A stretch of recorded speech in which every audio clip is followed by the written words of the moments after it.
नमो नारायण। जय महाकाल। जय मां बगलामुखी। सभी मेरे दर्शकों का बहुत बहुत स्वागत है। मैं आशा करता हूं कि आप सभी लोग स्वस्थ होंगे और आपकी आध्यात्मिक उन्नति आगे बढ़ रही होगी। आज के मेरे वीडियो का टॉपिक है कि 14 ऐसी बातें जो आपके जप को, तप को, साधना को और पूजा को सफल नहीं होने देती है। देखिए, आध्यात्मिक जगत में असफलता के कई कारण हो सकते हैं और ये जो आज मैं आपके सामने 14 यानी 14 ऐसी बातें लेके आया हूं, उसमें से जरूरी नहीं है कि आप सब में उलझ जाएं, लेकिन अगर इन एक दो चीजों में भी आप उलझ जाते हैं तो आपकी साधना निष्फल हो जाती है। सबसे पहला पॉइंट, बिना कोई समय गंवाए, वो है अस्वस्थता का। यानी अगर साधक रोगी होगा, बीमार रहता है, तो उसके लिए नियमित रूप से साधना, उपासना,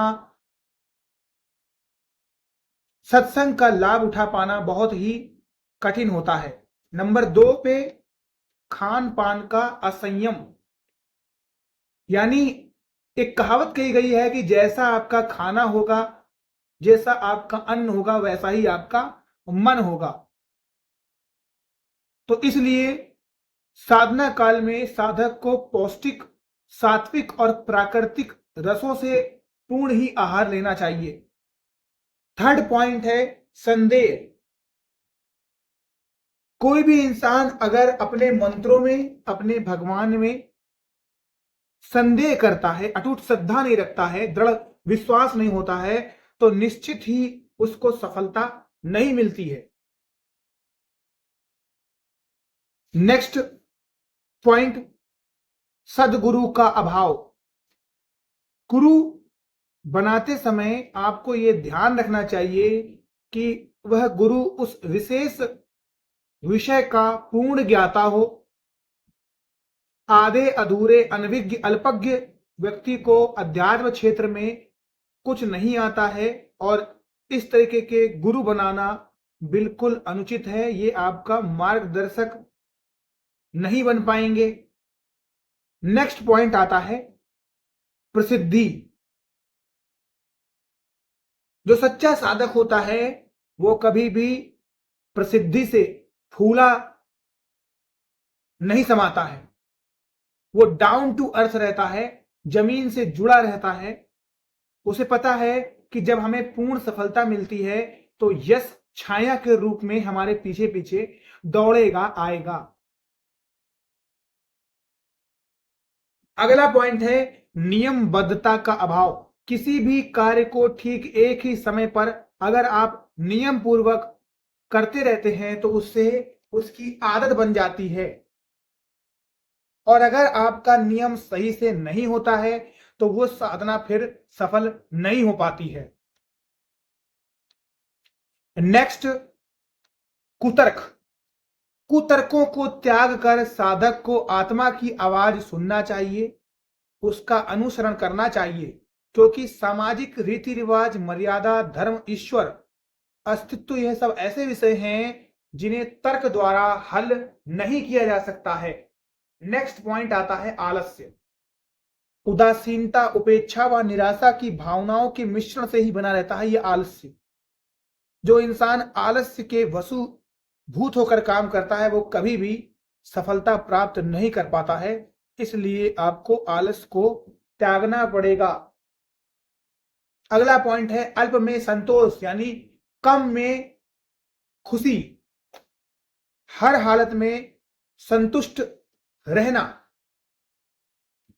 यह एक ईश्वरीय गुण होता है। थोड़ा सा पढ़कर, थोड़ा सा पूजा पाठ करके, थोड़ी सी खेती करके, थोड़ी सी समाज सेवा करके आप खुश हो जाए।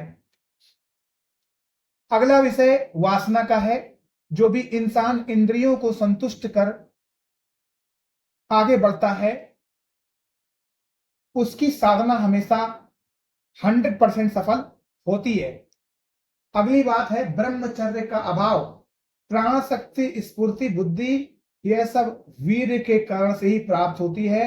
अस्तु वीर की रक्षा सर्वोपरि है। विवाहित अगर हो तो आप केवल संतानोत्पादन के लिए वीरदान की प्रक्रिया अपनाएं, अदरवाइज कठोरता पूर्वक ब्रह्मचर्य का पालन करें। इस तरीके से आपकी प्रत्येक साधना जो होती है वो सध जाती है। नेक्स्ट पॉइंट है कुसंग।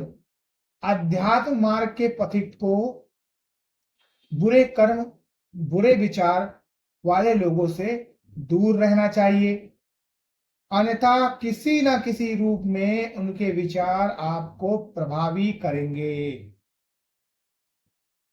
नेक्स्ट है परदोष दर्शन, यानी दूसरों के अंदर की कमियों को देखने में अपनी शक्ति को खर्च ना करें। नेक्स्ट पॉइंट है संकीर्णता। ये बात आपको जान लेनी चाहिए कि हम सभी लोग सत्य की खोज में दौड़ रहे हैं और कोई भी इंसान पूर्ण सत्य को प्राप्त नहीं कर सका है। इस तरीके से ये सारे पॉइंट यानी जो 14 बातें हैं, इनको अगर आप अपनी जिंदगी में अपनाते हैं तो आपको जब तब साधना और पूजा में सफल होने से कोई नहीं रोक सकता है, अन्यथा आपकी पूरी जब तक साधना पूजा व्यर्थ चली जाती है। मैं आशा करता हूं कि आपको आज का मेरा ये विषय पसंद आया होगा और इस जानकारी से आप कुछ थोड़ा बहुत भी अगर प्राप्त कर पाए हैं तो बेल आइकन नोटिफिकेशन को दबाएं, इस वीडियो को ज्यादा से ज्यादा शेयर करें, लाइक वाले बटन को भी दबाएं ताकि नेक्स्ट वीडियो का नोटिफिकेशन भी आपको मिलता रहे। जो लोग मेरे चैनल पर नए आए हैं वो लोग भी सेम प्रोसेस करें। आप सभी का बहुत बहुत धन्यवाद कि आपने इस वीडियो को ध्यान से सुना।